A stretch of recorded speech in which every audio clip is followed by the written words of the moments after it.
Welcome to season 2 Ayurveda. ഞാൻ doctor Aditya. ഇന്ന് നമ്മൾ സംസാരിക്കാൻ പോകുന്ന വിഷയം കർക്കിടക ചികിത്സയെ കുറിച്ചാണ്. എന്താണ് കർക്കിടക ചികിത്സ? കർക്കിടക മാസത്തെ രാമായണ മാസമെന്നും കർക്കിടകം തീർന്നാൽ ദുർഘടം തീരുമെന്നാണ് പഴമക്കാർ ചൊല്ലിയിട്ടുള്ളത്. അപ്പോൾ എന്തുകൊണ്ടാണ് കേരളത്തിൽ ഈ ഒരു കർക്കിടക മാസ ചികിത്സ ഇത്രയും പ്രാധാന്യം അർഹിച്ചിരുന്നതെന്ന് നമുക്ക് നോക്കാം. പണ്ട് കാലത്ത് കേരളത്തിൽ പരക്കെ നിലനിന്നിരുന്ന സമ്പ്രദായമായിരുന്നു കാർഷിക സമ്പ്രദായം. ഇടവപ്പാതി കോരിച്ചൊരിയുമ്പോൾ കർഷകർക്ക് തീരാ നഷ്ടമുണ്ടാകുന്നു. അത് അവരുടെ മാനസിക നിലയെ ഗുരുതരമാക്കുന്നു. അതുകൊണ്ട് തന്നെ കേരളത്തിൽ കർക്കിടക ചികിത്സയ്ക്ക് ഏറെ പ്രാധാന്യം നമ്മൾ നൽകി വരുന്നുണ്ട്.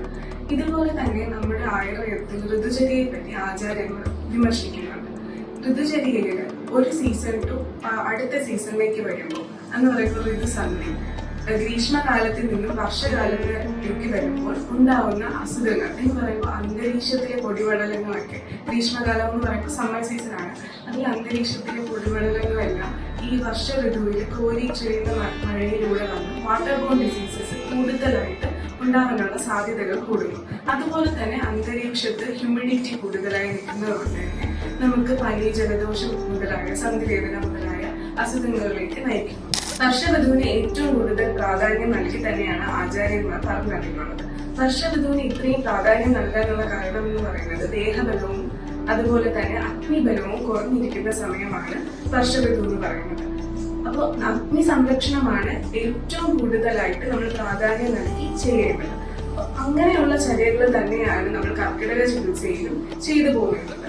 എന്ന് പറയുമ്പോൾ എക്സ്റ്റേണൽ ആയിട്ടുള്ള തെറാപ്പീസ്, സ്നേഹരസ്വേദനം, പഞ്ചകർമ്മ, കിഴി, അങ്ങനെ തുടങ്ങിയ തെറാപ്പീസ് ചെയ്യുമ്പോൾ തന്നെ ഇന്റേണൽ ആയിട്ട് നമ്മൾ കർക്കിടക കഞ്ഞി, അതുപോലെ മുപ്പിടി സേവ, പത്തിലത്തോരൻ മുതലായവയാണ് നമ്മൾ സേവിച്ച് കണ്ടിട്ടുള്ളത്.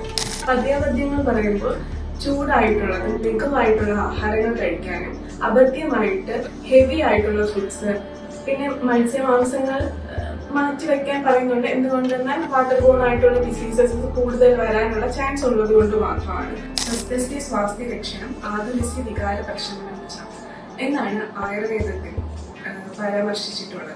ഒരു ആരോഗ്യമുള്ള മനുഷ്യന്റെ ആരോഗ്യവും അതുപോലെ തന്നെ ഒരു രോഗിയുടെ രോഗവും സുഖപ്പെടുത്തുക എന്നതാണ് ആയുർവേദത്തിൽ നമ്മൾ ഉദ്ദേശിച്ചു വരുന്നത്.